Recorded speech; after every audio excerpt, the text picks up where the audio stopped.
पिछले वीडियो में हम लोगों ने स्पीड और वेलोसिटी के डिफरेंसेस को देखते हुए कंपैरेटिव स्टडी की थी। वेलोसिटी जिसकी हम लोग बात कर रहे थे, ये ऑलवेज कांस्टेंट नहीं हो सकता, यूनिफॉर्म नहीं हो सकता। कोई भी ऑब्जेक्ट एक समान वेग से लंबे समय तक नहीं चल सकता।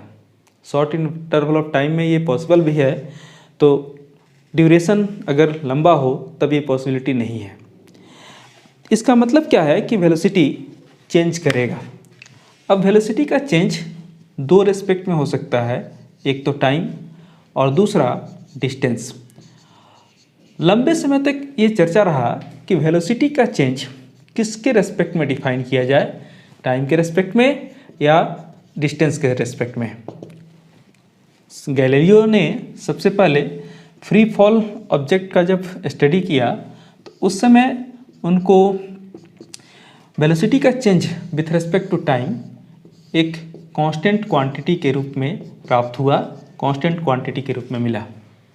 लेकिन जब उन्होंने वेलोसिटी का change with respect to distance ये रेट निकाला तो वो डिक्रीज करने लगा, यानी ये यूनिफॉर्म नहीं हुआ, ये नॉन यूनिफॉर्म रहा।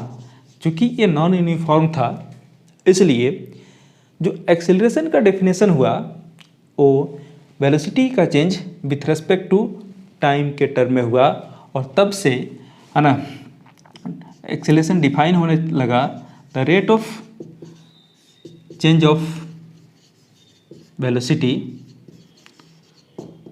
With respect to time is called acceleration. कभी कभी हम लोग सिंपल बोल सकते हैं the rate of change of velocity is called acceleration. वो इनकम्प्लीट इन्फॉर्मेशन होता है। क्यों? क्योंकि पॉसिबिलिटी तो हमने इसकी भी देखी है ना। तो ऐसे केस में क्या है कि अगर हम स्ट्रेट लाइन में, फिलहाल तो स्ट्रेट लाइन तक कंसंट्रेट करते हैं, फिर बाद में आगे बढ़ेंगे। क्या है कि हमारे पास दो टाइम, एक इनिशियल और एक फाइनल, एक जगह वेलोसिटी इनिशियल और दूसरी जगह वेलोसिटी फाइनल। हम अगर यहाँ पर चेंज ऑफ वेलोसिटी की बात करें तो चेंज इन वेलोसिटी आपके पास क्या मिलेगा, डेल्टा वी से डिनोट करेंगे और वी एफ माइनस वी आई। और अगर हम टाइम इंटरवल की बात करें, टाइम इंटरवल, तो यहाँ पर उसको भी डेल्टा टी से डिनोट कीजिए, ये T F minus T I. Then आपका जो एक्सीलरेशन है, ओके, बाय डेफिनेशन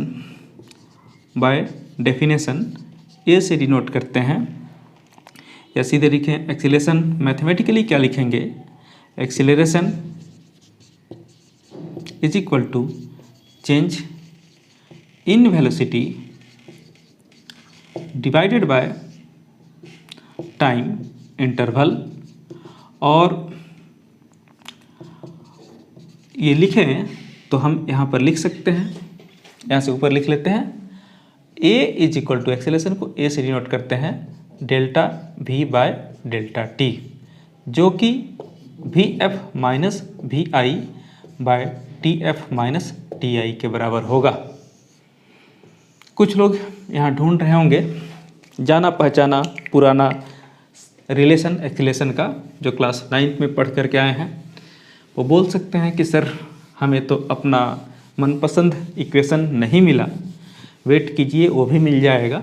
कैसा है कि आप करते क्या थे, इन जनरल आपने फाइनल वेलोसिटी को भी लिया था और इनिशियल वेलोसिटी को u। यह हमारा इंडियन रिप्रेजेंटेशन है क्लास 9th वाले में। 11th में अक्सर NCERT बुक वगैरह में यही मिलेगा, लेकिन चलिए उस फेवरेट फॉर्म में भी आ जाते हैं। तो यहाँ पर टी एफ को t और t इनिशियल को 0 पुट करके देखिए। पुट करके देखने के बाद आपको a का इक्वेशन, हाँ, जहाँ पर आपने वी एफ लिखा था वहाँ पर v हो गया, जहाँ पर वी आई लिखा था वहाँ पर u हो गया, जहाँ पर टी एफ लिखा था t हो गया और टी आई 0। ओके, तो t माइनस 0 t ही हो जाएगा मिल गया आपका फेवरेट इक्वेशन, खुश रहिए। ओके, चलिए, तो ये एक्सेलेरेशन का एक्सप्रेशन मिल गया, है ना। अब इस एक्सेलेरेशन के एक्सप्रेशन को समझेंगे हम लोग और भी डिटेल में। सबसे पहले इम्पॉर्टेंट है इसका एसआई यूनिट। एसआई यूनिट जान लीजिए। ऊपर तो वेलोसिटी का मीटर पर सेकंड होता था, एक तो और सेकंड डिवाइड हो गया तो मीटर पर सेकंड स्क्वायर हो गया। एसआई में, सीजीएस में सेंटीमीटर पर सेकंड स्क्वायर लिख सकते हैं। एंड अगर डायमेंशन की बात करें, बड़ा इम्पॉर्टेंट एस्पेक्ट है डायमेंशन, हर चीज़ का हमको मालूम होना चाहिए। तो एल हो गया आपके मीटर के लिए और टाइम के लिए, सेकंड के लिए t-2, यानी इसका डायमेंशन हो गया LT-2। ये आप लिख सकते हैं।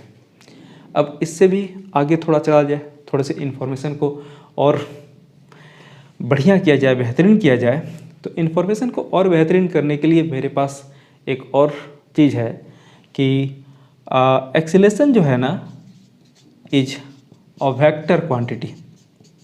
ओके, होना ही था वेक्टर इसको, क्योंकि वेलोसिटी वेक्टर क्वांटिटी था। तो सवाल ये है कि ये वेक्टर क्वांटिटी है तो इसको वेक्टर फॉर्म में कैसे लिखेंगे, क्योंकि वेक्टर चाहिए।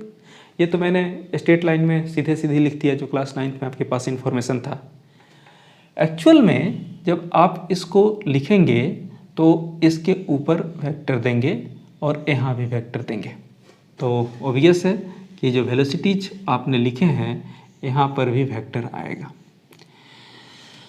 तो अल्टीमेट क्वेश्चन ये कि एक्सीलरेशन का डायरेक्शन किस तरफ, एक्सीलरेशन का डायरेक्शन हम लोग निकालेंगे कैसे।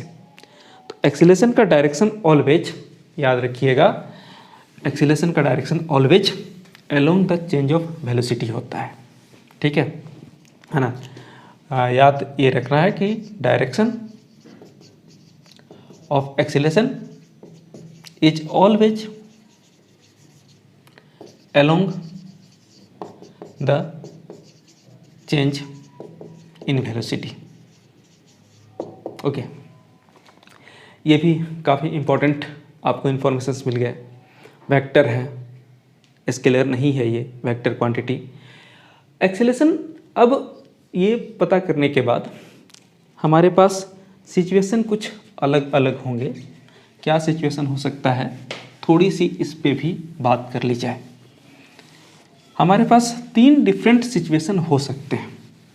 काहे का 3 डिफरेंट सिचुएशन, ये भी देख लेना है।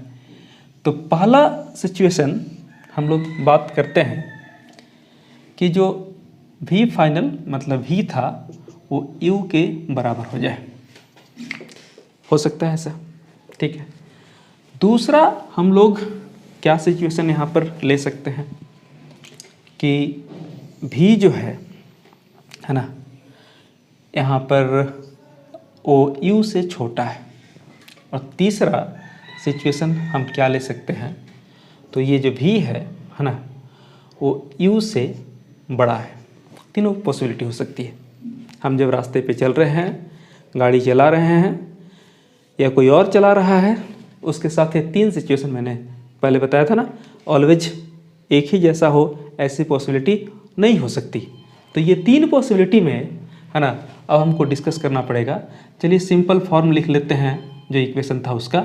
एक्सेलेरेशन का जो सिंपल वेक्टर भी डायरेक्शन में कंसर्न नहीं है, केवल हम मैग्नीट्यूड की बात कर रहे हैं। तो यहाँ पर v minus you by T हो गया। तो यहाँ से अब देखिए, अगर हम इस सिचुएशन की बात करें तो v minus u greater than 0 होगा, यानी v minus you by t भी ग्रेटर देन 0 होगा। दोनों तरफ t से डिवाइड कर दिया, यानी a यहाँ पर ग्रेटर देन 0 मतलब पॉजिटिव। यहाँ पर अगर चले तो हमारे पास v minus you less than 0 हो जाएगा। इसको ला करके इधर माइनस कर दिया। ऑब्वियस है कि v minus you by t करेंगे तो वो भी लेस देन 0, इनइक्वलिटी वही फॉलो करेगा। यानी यहाँ पर एक्सेलेरेशन लेस देन 0। ठीक है, नेगेटिव हो गया। यहाँ पर क्या हुआ, ये पॉजिटिव हुआ। ठीक है, और यहाँ क्या हो गया, नेगेटिव हो गया। अगले वाले केस में अगर हम बात करें, ध्यान दीजिएगा, तो v minus u is equal to 0, यानी v minus u by t भी तो 0, यानी a इज इक्वल टू 0, है ना पॉजिटिव ना नेगेटिव, सीधे सीधे 0। ठीक है, यहाँ पर आपको 0 मिल गया। ऐसे केस में क्या होगा, अगर एक्सीलरेशन पॉजिटिव है ना, तो ऑब्जेक्ट का स्पीड बढ़ेगा, ऑब्जेक्ट विल क्या, स्पीड अप। और एक्सीलरेशन का नाम है ना, यहाँ पर एक्सीलरेशन नहीं रहेगा, एक्सीलरेटेड बोलेंगे।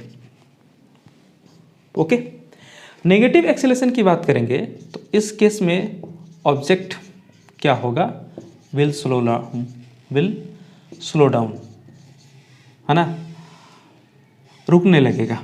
और स्लो डाउन का मतलब क्या होता है, या तो हम इसको रिटार्डेड बोलते हैं, है ना, रिटार्डेड, या डी एक्सीलरेटेड बोलते हैं।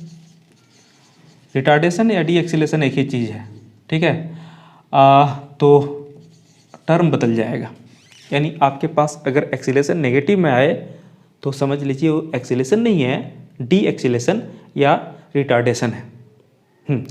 सपोज कर लीजिए कि आपके पास acceleration is equal to -4 metre per second square आया। अब उस केस में आप रिटार्डेशन कितना लिखेंगे, है ना, ये नेगेटिव साइन हटा देंगे, क्योंकि रिटार्डेशन यूज कर रहे हैं मतलब आप बता रहे हैं कि नेगेटिव एक्सीलरेशन, तो सीधे सीधी यहाँ रिटार्डेशन, ठीक है, रिटार्डेशन आपका कितना हो जाएगा, तो that is equal to -4, that is equal to, है ना, 4 मीटर पर सेकेंड स्क्वायर। और ये वाले केस में जब 0 एक्सीलरेशन है ना, इस केस में object will neither slow down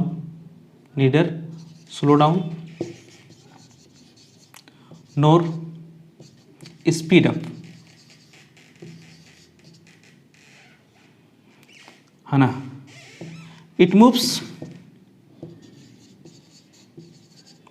with uniform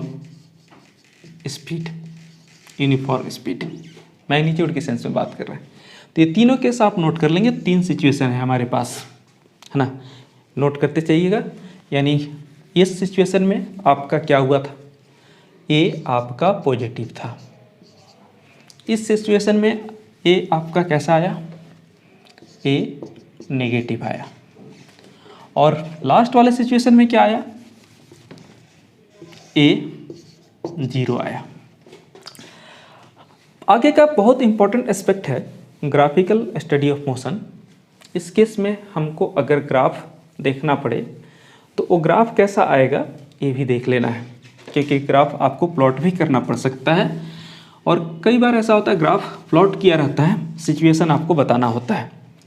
तो एक ग्राफ हम लोग वेलोसिटी और टाइम की कर लेते हैं, ठीक है, बिकॉज इस केस में वेलोसिटी बढ़ रहा है विथ रिस्पेक्ट टू टाइम, आपको ग्राफ ऐसा मिलेगा। एग्री? इस केस में हम वेलोसिटी टाइम ग्राफ की बात करेंगे, यहाँ पर टाइम, यहाँ पर वेलोसिटी। ऐसे केस में टाइम के साथ वेलोसिटी घट रहा है, तो टाइम के साथ घटने वाले वेलोसिटी को दिखाएंगे कैसे, ऐसे दिखाएंगे, ठीक है। देखिएगा बड़ा बढ़िया चीज़ है। और अगर आप यहाँ पर यही वेलोसिटी वर्सेस टाइम ग्राफ को प्लॉट कर देंगे तो वो कैसा होगा, ये देखना बहुत इम्पॉर्टेंट होगा। ये graph parallel to time axis straight line आएगा। ये तो बातें हमारी हो गई जब हम लोग बात कर रहे हैं वेलोसिटी वर्सेस टाइम का। कई बार हमको पोजीशन वर्सेस टाइम ग्राफ भी इसका ड्रॉ करना होता है, ठीक है, या डिस्प्लेसमेंट वर्सेस टाइम ग्राफ, है ना। देखिए यहाँ पर एक्सीलरेशन 0 है, वेलोसिटी कांस्टेंट है, तो वेलोसिटी कांस्टेंट पे डिस्प्लेसमेंट और टाइम का जो चेंज होगा कांस्टेंट रेट से होगा, इसीलिए ये ग्राफ ऐसा आएगा। कभी कभी ग्राफ का ट्रांसलेशन भी आता है, बड़ी इम्पोर्टेंट। और अगर यहाँ पर आप ग्राफ प्लॉट करना चाहते हैं, ओके, किसका, एक्सेलेरेशन वर्सेस टाइम ग्राफ का, तो देखिए हम यहाँ जो डिस्प्लेसमेंट वर्सेस टाइम ग्राफ का, तो ऐसे केस में क्या होगा, ध्यान दीजिएगा।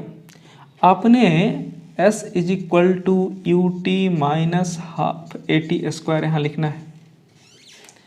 चूंकि ये नेगेटिव है और टाइम का स्क्वायर है और आपको मालूम है, और यहाँ लिखते अगर तो सीधे सीधे एक्सेलेरेशन 0 हो जाता, s is equal to u t वाला में आ जाता, s लिखते या x लिखते, ठीक है। तो वो तो स्ट्रेट लाइन का इक्वेशन है, ये स्ट्रेट लाइन का इक्वेशन नहीं, ये क्वाड्रेटिक इक्वेशन है। और क्वाड्रेटिक इक्वेशन जो है पैराबोलिक कर्व प्लॉट करता है। यहाँ पर नेगेटिव है, इसलिए ये ग्राफ कुछ ऐसा होगा, ठीक है। और अगर आपने, ठीक है, क्या किया, इसके लिए मतलब पहले केस के लिए प्लॉट करने की बात की, है ना, तो ऐसे में तो इक्वेशन आपका s is equal to u t plus क्या होगा, हाफ AT² होगा। और अगर ऐसा हुआ तब क्या होगा वो समझ लीजिए। तब वैसे हालात में ध्यान दीजिएगा, बहुत इंपॉर्टेंट चीज़ है। ये ग्राफ आपका पॉजिटिव कर्व मतलब ऊपर की तरफ होगा, कटोरा अप एक्सीलरेशन, पॉजिटिव एक्सीलरेशन, कटोरा डाउन, कटोरा बाउल, है ना, डाउन नेगेटिव एक्सीलरेशन, है ना। और अगर ऐसा नहीं बन रहा है, स्ट्रेट है, acceleration 0। Velocity versus time graph में आपको ये मिल गया था। इसमें एक और चीज़ आपको बता दें कि अगर मान लीजिए कि आप ये वेलोसिटी वर्सेस टाइम ग्राफ लेकर के चल रहे थे, ठीक है, यहाँ पर एक और यहाँ पर इनिशियल वेलोसिटी u, यहाँ पर फाइनल वेलोसिटी v, तब इस ग्राफ का जो स्लोप है ना, ध्यान दीजिएगा, ये जो ग्राफ बना यहाँ से यहाँ तक, इसका जो स्लोप है ना, ये तो आपका डेल्टा v, मतलब क्या होगा, v माइनस यू, और ये डेल्टा t, ये कितना होगा, t के इक्वल। इसी को डिवाइड करेंगे तो आपको एक्सीलरेशन मिल जाएगा। यानी एक्सीलरेशन वेलोसिटी वर्सेस टाइम के स्लोप के फॉर्म में भी निकाल सकते हैं, ठीक है। और अगर स्लोप की बात है तो यहाँ देखिए स्लोप, ठीक है, स्लोप मतलब tan थीटा, ये स्लोप मतलब क्या हो गया, tan थीटा।